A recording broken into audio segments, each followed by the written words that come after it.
2025 भर्तियों का वर्ष आज ही सुनिश्चित करें अपना सिलेक्शन और डाउनलोड करें तैयारी कर लो ऐप। नमस्कार, एजुकेशन नगरी में आपका स्वागत है और मैं हूं आपके साथ विनीत।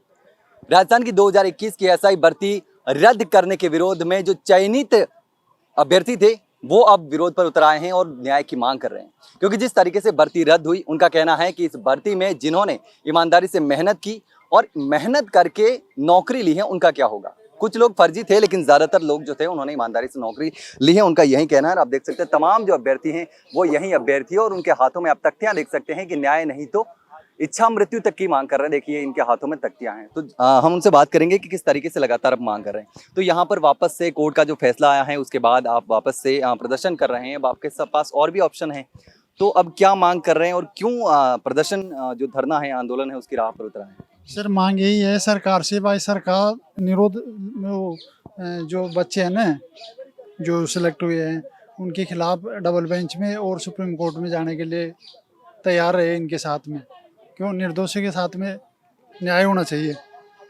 दोषियों को सजा मिलनी चाहिए। दोषियों को सजा मिलनी चाहिए और जो निर्दोष है उनको न्याय मिलना चाहिए। जब से ये न्यायालय का फैसला आया है तो हम पूरे परिवार वाले खाना पानी सब छोड़ दिए। ये कंडीशन हो रही है हमारी, देख लो। आपके बच्चे ने एग्जाम दिया था? आपने? मेरे बच्चे ने दिया था एग्जाम। बच्चे ने दिया था एग्जाम, तो बच्चे के लिए आप यहाँ पर बच्चे के लिए आए हैं। पहले भी लगातार सरकार से मांग कर रहे थे, लेकिन अब सरकार से यही करना है भाई डबल बेंच में इन बच्चों के साथ में अपील करे। सरकार का क्या रेस्पॉन्स है आपको जब सरकार से मिले? सरकार वाले तो बोल रहे हैं भाई रद्द नहीं होगी किसी भी सूरत में। न्यायालय का फैसला तो आ गया ना, अब न्यायालय का फैसला तो सर्वमान्य होता है। अब सरकार वालों के पास भी तो सवेरे भी जाके आए थे, वो यही बोल रहे हैं भाई कुछ भी नहीं होगा, रद्द नहीं होगी किसी भी सूरत में, रद्द नहीं होने देंगे। लेकिन कैसे विश्वास करें हम? सरकार डबल बेंच में जाए तब विश्वास करें ना। अभ्यर्थी भी, उनसे भी बात करेंगे। आप कहाँ से आ रहे हैं? मेरा भाई ये ऐसा ही, अब कोर्ट से और सरकार से कोई पूछने वाला हो तो कि उसने 5 साल मेहनत की थी, मुझे पता है कैसे मेहनत की थी। 5 साल बाद जॉब लगाए, 5 साल बाद वो ड्यूटी कर रहा है। क्या सरकार के पास इसका जवाब है कि उनको वो 5 साल वापस दे देंगे? दोबारा वैकेंसी लगाएंगे, दोबारा पढ़ेंगे, क्या उनको 5 साल दे देंगे? वो इतना टाइम उन्होंने लगाया उसमें क्या उनको दे देंगे तो हम मान लेंगे कि हाँ वो टाइम वापस मिल गया? सरकार को भी पता है कि एक बार टाइम जाने के बाद वो टाइम वापस नहीं मिलता। अब वो घर को संभालेंगे, अपने छोटे भाई बहन है उनको पढ़ाएंगे या अपना काम करेंगे या दोबारा पढ़ेंगे? अब घर वाले कैसे मेहनत मजदूरी कर करके कैसे पढ़ा रहे थे, कैसे मतलब पैसे लगा रहे थे? कोई पूछे सरकार को कि वो पैसे कैसे कमाए जाते? ऐसे थोड़ी ना कि राजनीति नेता है वो थोड़े दिन बैठ जाएंगे धरने पे। उनको क्या है, उनका तो काम है धरने पे बैठने का। अगर वो पक्ष न्याय करते, दोनों पक्षों को बराबर देते ना कि जिन्होंने पेपर लिया उनको पकड़ो, हम मना थोड़ी कर रहे कि नहीं पकड़ो, पर जिन्होंने मेहनत की है उनको तो दोनों की हाँ उनको भी अपना हक मिलना चाहिए। अगर हम तो न्याय तो उसी को बोलते हैं ना जो दोनों पक्षों को बराबर न्याय दी जाए। तो हमारा इस सरकार से यही है कि सरकार से और माननीय न्यायालय से कि दोनों पक्षों को बराबर का अधिकार देना चाहिए, उनकी भी सुननी चाहिए। वो मेरी छोटी बहनें हैं, भाई है, बड़े बहन भाई है, उनको भी सुनो ना कि सरकार दोनों पक्षों को बराबर करो। ऐसे न्याय थोड़ी होती है। हमें बचपन से पढ़ते आ रहे कि न्याय होता है कि कोई भी निर्दोष है उसको सजा नहीं मिलेगी, तो फिर ये क्या है? ये सजा नहीं है क्या? आपका यही मानना है कि दोषियों के खिलाफ कार्रवाई हो, लेकिन जो निर्दोष है जिन्होंने ईमानदारी से मेहनत करके नौकरी ली है उनकी नौकरी नहीं जानी चाहिए? हाँ ये सही बात है कि उन्होंने मेहनत की है, मजदूरी की, मतलब जो भी मेहनत करके पढ़ाई की है यहाँ तक पहुँचे हैं, तो उनके साथ अन्याय क्यों हो? सही बात है, ये न्याय मतलब उनको न्याय मिलना चाहिए। अगर वो धरने पे बैठे राजनेता तो हमें क्या बैठना नहीं आता, पर हमने मेहनत करके जब यहाँ तक पहुँचे तो हम क्यों करें ऐसे काम? न्याय दिखता नहीं है कि सरकार को कि इनको भी न्याय मिलनी चाहिए। तो आप कहाँ से आ रहे हैं? मैं साचौर से। साचौर से? जी सर। तो आपके कौन भाई लगा हुआ है? मेरी भाभी जी है वो लगे हुए हैं इस एसआई भर्ती में। 2016 की वैकेंसी थी, उनमें थोड़ा उनकी एज कम थी तो इसके कारण उनका सिलेक्शन नहीं हो पाया था। 2021 का जो अटेम्प्ट दिया था तो उनमें उनका सिलेक्शन हो गया था। तो 2014 से तैयारी कर रहे हैं हम। और आज जिस हिसाब से जो परसों न्यायालय ने जो निर्णय दिया था मैं उसे 1% भी सहमत नहीं हूँ, क्योंकि उसमें दोषियों को तो सजा मिली नहीं है, निर्दोष को सजा मिली है। निर्दोष को सजा इस प्रकार मिली है कि जब भर्ती रद्द हो गई तो उन्हें उनकी नौकरी से बाहर कर दिया, और जो दोषी है तो भर्ती रद्द कर दी तो वो छूट गए, उनका मुक्त हो गए। कोई कार्रवाई नहीं होगी तो किसी भी प्रकार की कोई कार्रवाई नहीं होगी तो हम सजा से बच गए। तो इसमें कौन सा न्याय है? तो निर्दोषों को सजा मिली है, दोषी तो अभी भी बाहर घूम रहे हैं। तो न्यायालय को यह करना चाहिए था कि किसी भी प्रकार से जो दोषी है उनको सजा देके निर्दोषों को उनसे अलग करके उनकी नौकरी को यथावत रखे। अब कोई भी व्यक्ति है वो तैयारी कर रहा है तो जरूरी नहीं है कि आदमी के एक बार तैयारी करे तो दूसरी बार वापस उसी वैकेंसी में सिलेक्शन हो। ये किसी भी प्रकार से फैक्ट बात नहीं है, सही नहीं है ये। तो ये है कि जो दो निर्दोष है उनको मुक्त रखे और जो दोषी है उनको जो भी सजा हो वो देनी चाहिए, ये चीज है। और भी लोग हैं आप? हमारा कहना इतना है कि जैसे हमारे बच्चों ने 2016 से तैयारी की है, 16 की मेरिट में वो किसी वजह से नहीं आ पाए, हालांकि रैंक उनकी 1192 रैंक थी। अब की बार 1006 की रैंक पर सिलेक्शन हुआ है। अब क्या गारंटी है कि 10 साल तो उन्होंने इसमें खराब कर दी। 2016 से लोग लेके 25 चल रहा है, 26 की भर्ती में 28 में ये बैच आएगा तो इनके 12 साल तो इनकी वजह ही खराब हो गए। और अब ये घर भी आएंगे तो ये किस मुँह से आएंगे? ये इन बच्चों को मतलब ये बाहर निकलने की इनकी स्थिति नहीं है। अगर कल को इनको यहाँ से टर्मिनेट कर देते हैं तो ये समाज में कैसे जी पाएंगे? इनकी क्या जिंदगी वापस लौटा देंगे? इनके 4 साल वापस आ जाएंगे? ये जो बहुमूल्य 10 साल जो बच्चों ने इसमें खराब किया है, अब कोई गारंटी नहीं है कि आगे हो या नहीं हो, लेकिन इनका ये जो 10 साल बीत गया उसका कोई है क्या जिम्मेदार? वो जो माननीय जो बैठे हैं न्यायालय में, क्या वो हमारी नहीं सुन सकते? हम ये चाहते हैं कि सरकार अपील में जाए, हमारे जो भी बच्चे हैं इनको राहत दी जाए। हमारा कहना इतना है। तो जो कानूनी ऑप्शन है वो मांग है कि सरकार जो है डबल बेंच में जाए। आप क्या कहना चाहेंगे? सर देखो, ये एग्जाम 2021 में हुआ था।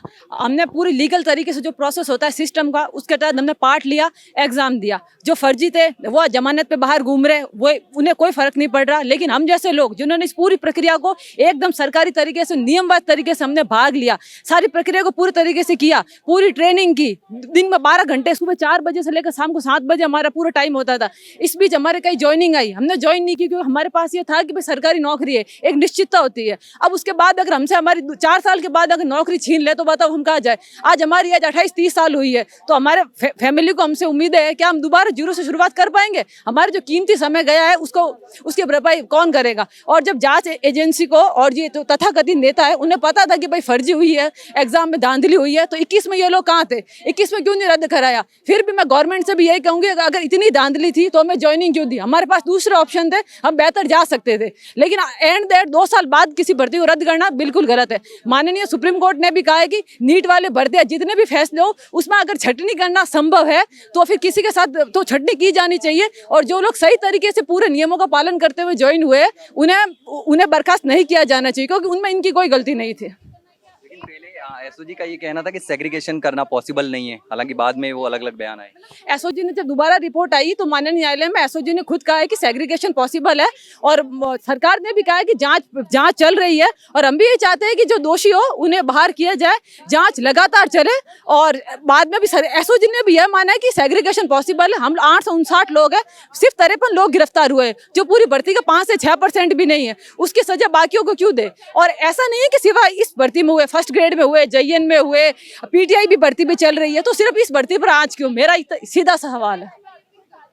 लेकिन अब जो है कानूनी ऑप्शन है कि आप प्रदर्शन या वगैरह ना करके अब ऑप्शन ये बचता है कि डबल बेंच में जाए, डबल बेंच के बाद में सुप्रीम कोर्ट में जाए, तो यही किया जा सकता है।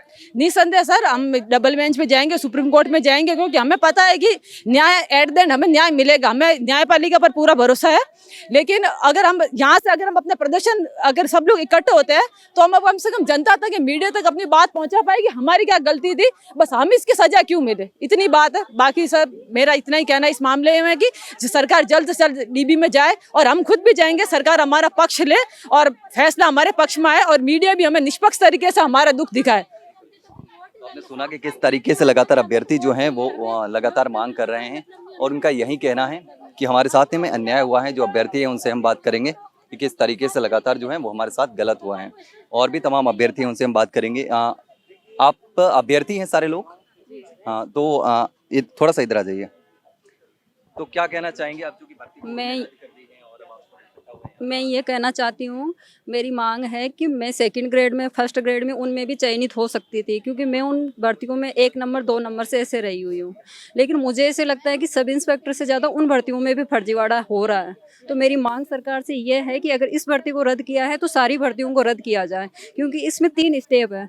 तो फर्जीवाड़ा अगर इसमें लिखित में हुआ है तो फिजिकल भी है, इंटरव्यू भी है, तो इनमें वो फर्जीवाड़ा हुआ ही नहीं है जो एसओजी मान रही है। तो एसओजी को फिर सारी भर्तियों को रद्द करने की रिकमेंडेशन करनी चाहिए। तो मतलब दूसरी भर्तियों की आप तैयारी कर सकते थे, लेकिन इसमें ट्रेनिंग और उसकी वजह से जो 2 साल खराब हुए तो नहीं, दूसरी भर्तियों की तैयारी नहीं कर पाए और एग्जाम नहीं दे पाए।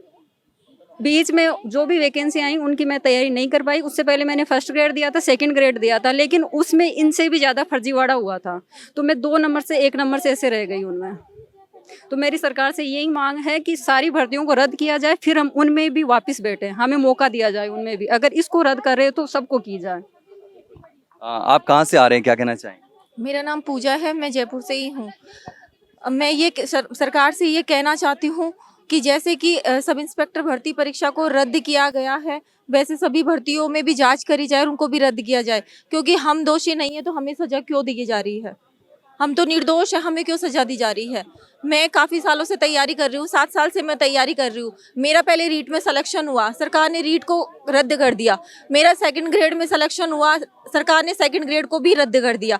अब मेरा सब इंस्पेक्टर 2021 में सिलेक्शन हुआ है, अब सरकार इसको भी रद्द कर रही है, तो मेरे पास तो कोई ऑप्शन ही नहीं। अब मैं क्या करूँ? अब मेरा तो तैयारी भी खुद नहीं कर सकती, मैं क्या करूँ? अब मैं क्या करूँ बताओ?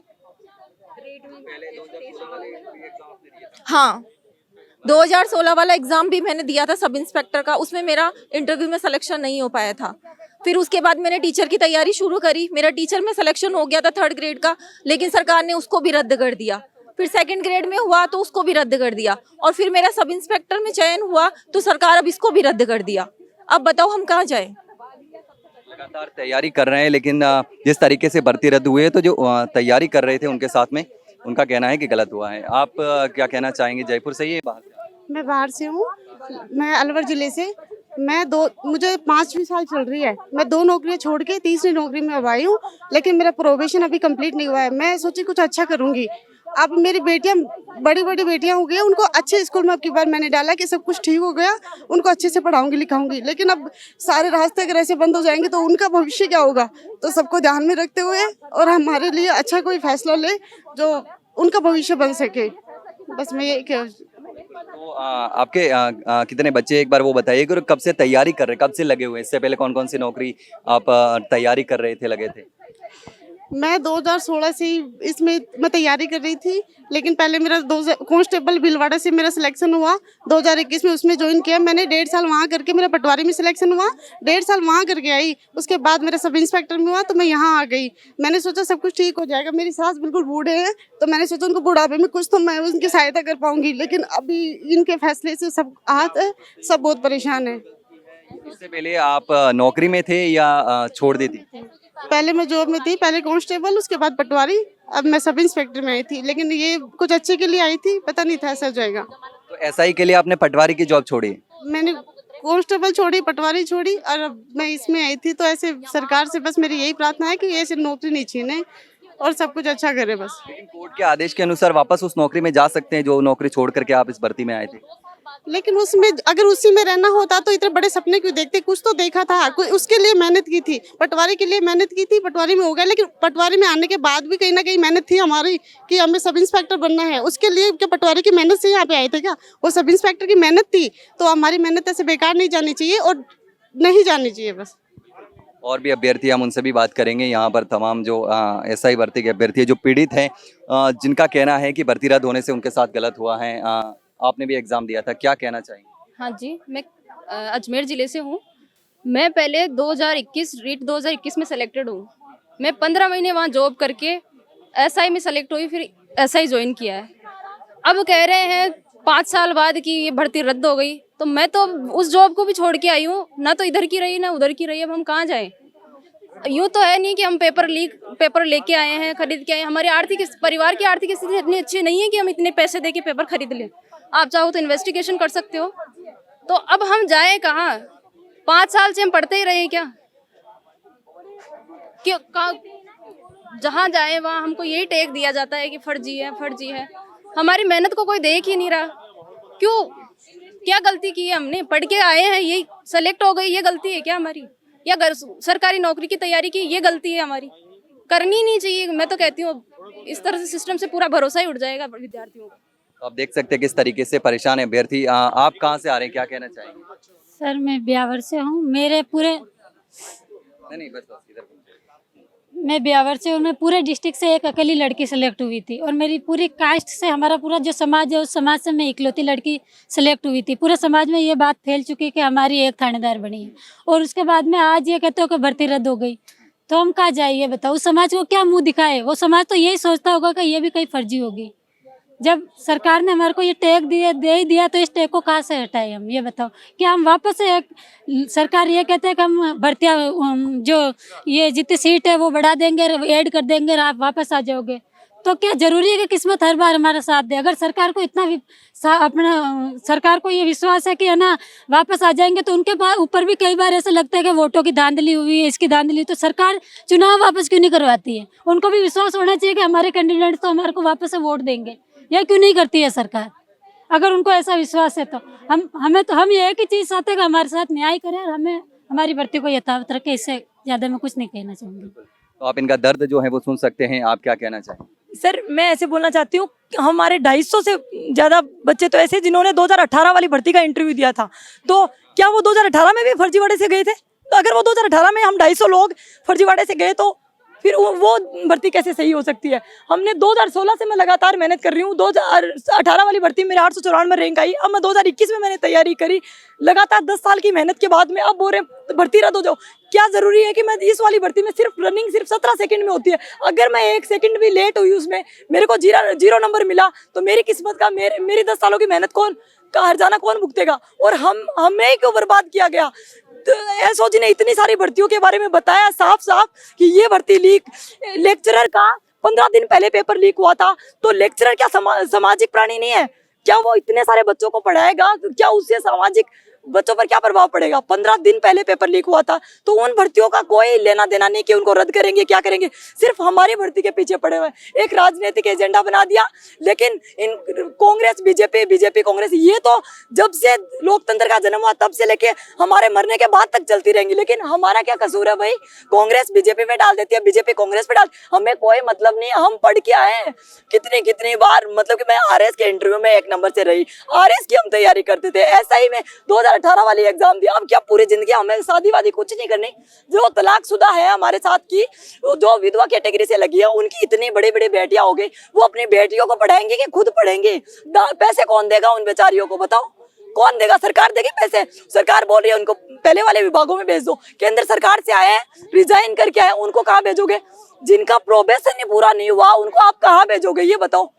और जो पहली बार सिलेक्ट हुए हैं, यानी उन्होंने पाप कर दिया कि 2021 में फॉर्म भर दिया। अब क्या गारंटी है कि 2025 में उनकी मतलब शारीरिक क्षमता ऐसी रहेगी और हम उन लोगों के साथ कंपटीशन नहीं कर सकते जो रात दिन लगातार लाइब्रेरी में बैठ के पढ़ रहे हैं? क्योंकि हमने 15 महीने तक कठोर ट्रेनिंग करी। हमारी आरपीएफ में इतना घसीटते हैं, सुबह 4 बजे हथियार निकालो, ये करो वो करो, और इतना मतलब कि ट्रेनिंग का शेड्यूल इतना टाइट था हमारा कि हम पर एक दिन गिन के निकालते थे। अब बताओ हमारे साथ कौन न्याय करेगा? क्या हम उनके साथ कंपटीशन कर पाएंगे? क्या पता अगर रनिंग में अगर मैं 1 सेकंड भी लेट हो गई तो मेरे 10 सालों की मेहनत कुछ नहीं। हम इंसान नहीं है कि हम जानवर को पर भी दया आ जाती है किसी को? हम पर दया नहीं आ रही। हम रो रहे 2 दिन से, किसी ने खाना नहीं खाया, हम पे किसी को दया नहीं आ रही। लोकतंत्र मर गया ना। न्यायपालिका तो सबसे ऊपर है, लेकिन देख लो न्यायपालिका को नहीं दिखाना, हमारा दर्द नहीं दिखा। उनको लगता है सब फर्जी है। इतनी भर्तियों में फर्जीवाड़ा हुआ है, उन सबको भेजो फिर घर। हमारे साथ क्या दुश्मनी है? बेनीवाल को वोट चाहिए, कांग्रेस बीजेपी पे, बीजेपी कांग्रेस पे। अरे जो पढ़ के आए उनकी क्या गलती है? कर्जा ले लेके पढ़ाया उनकी क्या गलती है? अगर ऐसे आसानी से नौकरी लगती ना आप लोग बच्चों की, तो हर घर में थानेदार रहते। बोले हमने 8 लाख के साथ न्याय किया, 8 लाख वैकेंसी थी क्या? और जो हमारी मेरिट लगाई है ना, अधिकतर बच्चे मिनिमम क्वालिफाइंग मार्क्स भी नहीं ला पाए, तो उनको कैसे आप मान सकते हो? जो 15,000 में नहीं आ सकते वो 800 में कैसे सिलेक्ट होंगे? पेपर लीक हुआ मान लो आप लोग, तो 2021 में ही रद्द कर देते ना। 5 साल बाद में हमें ट्रेनिंग में क्यों रगड़ा? हम पढ़ते, हमारी नौकरी कर रहे थे पहले से। मैं खुद लैब असिस्टेंट थी, बच्चों को पढ़ाती थी। अब हम जो एमएससी, मैंने केमिस्ट्री से एमएससी कर रखी है, हम इतने पढ़े लिखे हैं, इतनी अच्छी नौकरी छोड़ के आए थानेदार के लिए। कितने लोग आरएस एलाइड तक छोड़ रहे हैं, थानेदार की नौकरी उनको अच्छी लगती है। तो क्या वो आरएस एलाइड फर्जी बने थे क्या? तो बिल्कुल भी सेंस नाम की चीज नहीं है। इतना ज्यादा अच्छे से सारे जजमेंट सुनाए हाई कोर्ट में। न्यायपालिका मर रही है क्या? न्यायपालिका का निर्णय हमें मान्य है भाई, हमें तो नहीं मान्य है। हम तो ये गुलामी नहीं कर सकते। क्यों? न्यायपालिका भगवान से ऊपर तो है नहीं कि वो सब कुछ सही करे। न्यायपालिका ने मारा है हमको, हमारे नसारों को खड़ी करके गोली मार दो तुम लोग। लोग कितना बोल रहे हैं आगे थानेदार, तुम थानेदार थे ना पहले। हम समाज भी नहीं है क्या? हमें जीने का कोई अधिकार नहीं है क्या? तुम लोगों को ज्यादा ही बढ़िया ना ऐसा ही भर्ती फर्जीवाड़ा। तो वीके सिंह में दो इतनी भी औकात नहीं है क्या कि 800 में से सेलेक्ट वो निकाल सके बाहर? 523 ऐसे हैं जो दो तीन नौकरी छोड़ के आए। 523 लोग ऐसे हैं तो उनको वापस डिपार्टमेंट में भेजते हो। अगर वो बुरे हैं ना तो पहले वाले डिपार्टमेंट की ऐसी तैसी नहीं करेंगे क्या? वो क्यों भेज रहे हैं हमें? लेक्चरर का पेपर 15 दिन पहले लीक हुआ। जब बच्चों को ही फर्जी टीचर पढ़ाएंगे तो वो बच्चे कितने महान बनेंगे, कितने महान बनेंगे। बोर्ड के एग्जाम में चीटिंग करवा के रिजल्ट अच्छा ले लेंगे। वो बच्चों की जिंदगी वो जब तुम्हारी जड़ को खराब कर देंगे तो फिर तुम लोग कहाँ तक जाओगे? पुलिस महकमे को बर्बाद कर देंगे फर्जी थानेदार। भाई तुम्हारा पुलिस महकमा इतना अच्छा है क्या? इसमें तो 1 रुपए का तुम लोग इधर उधर नहीं करते। बहुत शानदार है तुम्हारा पुलिस महकमा, बर्बाद कर देंगे हम तो आतंकवादी थोड़ी ना, कोई इंसान ही तो है। या तो भाई सीधा सीधा बोल दो कि हम लोकतंत्र को नहीं मानते। लोकतंत्र में मौलिक अधिकार हमारे मौलिक अधिकार तो मर गए। मानवाधिकार बना हुआ है, सुप्रीम कोर्ट बना हुआ है, मौलिक अधिकारों की रक्षा न्यायालय करता है। करी क्या हमारी? अब 10 साल से बर्बाद। ये 2010 से 3 बार SI का इंटरव्यू दिया है। 30-35 साल से ऊपर के हो गए। ये क्या दौड़ते ही रहेंगे? 17 सेकंड में हो जाएगी इनकी पूर्ति। जो विधवा कैटेगरी से हैं, तलाकशुदा है, उनकी बच्ची आई थी बड़ी हो गई, वो उनका खाना बनाती है, पूरे दिन घर पे उनका काम करती है। उनके बारे में भी तो सोचो, वो कब तैयारी करेंगे? बच्चों को पढ़ाएंगे या फिर खुद पढ़ेंगे? आप ये दर्द जो है वो आप सुन सकते हैं कि जो तैयारी करी है, सालों की मेहनत की है और उसके बाद सपनों पर पानी फिर जाता है। नौकरी लगने के बाद में, सब कुछ होने के बाद में जब इस तरीके से गलत होता है, इस तरीके से अन्याय होता है। हाँ, इसमें माना कि फर्जीवाड़ा हुआ है, लेकिन इनका कहना है कि कुछ लोगों की वजह से जो ईमानदारी से मेहनत करके नौकरी लगे हैं, जिनके सपने पूरे हुए थे, जिन्होंने नौकरियां छोड़ दी और सब कुछ जो दांव पर लगा चुके थे, उनके साथ गलत हुआ है, ये उनका कहना है। यहाँ देख सकते हैं किस तरीके से यहाँ पर और भी लोग मौजूद है। आप कहाँ से आ रहे हैं? जम्मू रामगढ़ से। आपकी कौन लगा हुआ था नौकरी? बेटी है मेरी। बेटी लगी हुई? हाँ जी। तो अब नौकरी से बाहर हो गए, तो क्या कहेंगे? मैं भजन लाल से यही प्रार्थना करती हूँ, भाई जो दोषी है ना उनको सजा ना दो, और जो ऐसे जो चोरी कर रहे हैं वो करें, उनको तो कुछ करो ना। जो बेचारे ये निर्दोष हैं उनको तो साफ वो करो ना भाई। ये मैं यही हाथ जोड़ के यही प्रार्थना करती हूँ भाई, सेना डबल बेंच में आप साथ दो बच्चों का और इनसे न्याय करो। मेहनत करते हैं, हम बेलदारी करते हैं, मैं सिलाई करती हूँ, तो 3 बच्ची है, तो मेरी ये लड़की है ना लगी है, अब इसकी उम्र हो गई तो यही से कोई घर पे थोड़ी बिठा के रखेंगे भाई, घर पे बिठा के इनकी भी तो जिंदगी है ना। कोई आगे STG छोड़ के आ गई 1 साल के STG करके, और उसकी फरवाड़ों से ऊंची नौकरी मैं तो समझती नहीं इतनी, लेकिन उनकी जॉब वो ज्वाइनिंग हो जाती, पहले इसी आ गई तो उसकी जॉब कर लेती तो वो रहता ना, तो भाई चलो मैं थानादार बनूंगी, तो इसकी जॉब आ गई तो इसमें ज्वाइनिंग कर ली, तो बच्चे बैठे थोड़ी रहेंगे। हमने कि 5 साल बर्बाद हो गई, तो पहले भी कुछ कर सकते थे, अब बच्चे क्या करेंगे बताओ? बच्चे टूटेंगे नहीं, परिवार क्या करेगा इनका? तो मैं यही प्रार्थना करती हूँ हाथ जोड़ के, इनको बच्चों को ना मेहनत की जैसे करे ना, उनकी फल दो और इसे न्याय दो, बस यही इनके साथ रहो। और बस परिवार में फिर कैसे चलाते? बेटा कमाता है या और किस तरीके बेटा से? मेरा छोटा है अभी। बेटा छोटा है, हाँ। बेटी की ही नौकरी लगी थी। हाँ बस ये लगी थी, 3 बच्ची हैं जिसमें यही लगी है अभी। तो अब सिलाई वगैरह करके सारा काम चला रहे हैं हाँ, घर का। और वो बेलदारी करते हैं। कब से तैयारी कर रही थी बच्ची? पहले से कर रही थी, एक बार जैसे पहले रही थी और STG करी थी, फिर इन्हें ये ज्वाइनिंग आ गई तो STG 1 साल की छोड़ के आ गए। फिर पहले उनकी जो फरवाड़ों से ऊंची है ना, उनकी हो गई थी ज्वाइनिंग, फिजिकल सब किया था उसने, पास हो गई थी, तो उसको करने फिर के मैं तो ये करूँगी ज्वाइनिंग पहले, तो फिर इसकी ज्वाइनिंग की इसने, और अब वो नौकरी भी चली गई। अब वो भी चले गई। बजाओ फिर बच्चे क्या करेंगे? इनकी है उम्र, अब दिमाग काम करेगा इनका? मैं यही भजन लाल से यही करती हूँ, सरकार से प्रार्थना, मैं इनका साथ दो, जैसे आप पहले साथ दिए थे ना वैसे ही अब साथ दो, और बच्चों को ना जैसे बिल्कुल वो ना करें, मेहनत करें तो बच्चों को फल तो मिलना चाहिए ना। मैं यही हाथ जोड़ के बस यही प्रार्थना करती हूँ। उनका यही कहना है कि मेहनत मजदूरी करके बच्चों को पढ़ाया था, लेकिन नौकरी चली गई। आप कहाँ से आ रहे हैं? क्या हम जमा रामगढ़ से आ रहे हैं। आपके कौन लगा हुआ था? मेरी लड़की लगी हुई थी। आपके बच्चे लगे हुए थे? हाँ, मैं बकरी चरा चरा के पढ़ाई हूँ बच्चे को। बकरी चरा चरा के बच्चे को पढ़ाया था, तो कब से तैयारी करवा रहे थे बच्चे को? बच्चे को पहले फरवाड़ों की दी थी, फिर ले सर की मास्टरों की दी थी। मास्टरों की दी थी। हाँ, और फिर 2 लड़की है मेरे, लड़का तो छोटा है अभी, तो मैं तैयारी करवाई थी, फिर इसका नंबर आ गया तो इसमें ज्वाइनिंग कर लिया। अब मैं भजन लाल से यही प्रार्थना करती हूँ, जो दोषी पेपर चोर हैं उनको सजा दे वो, और ये बच्चे ना दोष है, इसको भजन लाल से यही प्रार्थना करती हूँ मैं, इन्हों को सजा ना दे, इन्हों को सरकार साथ दे, नहीं तो हम मर जाएंगे, हम क्या करेंगे। आपके दो बच्चियां थी और एक छोटा बच्चा है। एक छोटा बच्चा है, नहीं वो भी छोटी है, वो छोटी है, एक ही बच्ची तैयारी कर रही है। ये बड़ी है, नहीं तो हम क्या करेंगे। सही होगा। हम सरकार से यही प्रार्थना करते हैं, बच्चे का साथ दे, अन्याय मत करो। बिल्कुल, आप इनके जो आंसू हैं वो आप सुन सकते हैं किस तरीके से। अब आप शांत हो जाओ, जो होगा सही होगा। आप ऑप्शन है आगे, वो सरकार भी जाएगी, डबल बेंच में अपील भी करेगी, सुप्रीम कोर्ट में भी जाएंगे, अभी और चलेगी सुनवाई। मैं सरकार से यही और कौन परिवार में और कौन कमाने वाला है? और कोई नहीं, बाप भी बूढ़ा हो गया, और कोई कमाने, बच्चा छोटा है। बकरी चराने जाती हूँ, हाँ। बकरियों से पेट भरती हूँ। हम हमारी बच्ची को भजन लाल से यही प्रार्थना करते हैं, भाई इन बच्चों को न्याय दो। अब आप सुन सकते हैं, ये जो गरीब माँ बाप हैं, बकरियां चरा करके, मजदूरी कर करके इन्होंने अपने बच्चों को पढ़ाया था, तो नौकरी जाती है तो जाहिर सी बात है कि दर्द तो होगा ही, पूरा परिवार टूट जाता है। कुछ फर्जी लोगों की वजह से, कुछ इस तरीके के पेपर लीक की वजह से बहुत सारे परिवार हैं जो बर्बाद हो रहे हैं, टूट रहे हैं।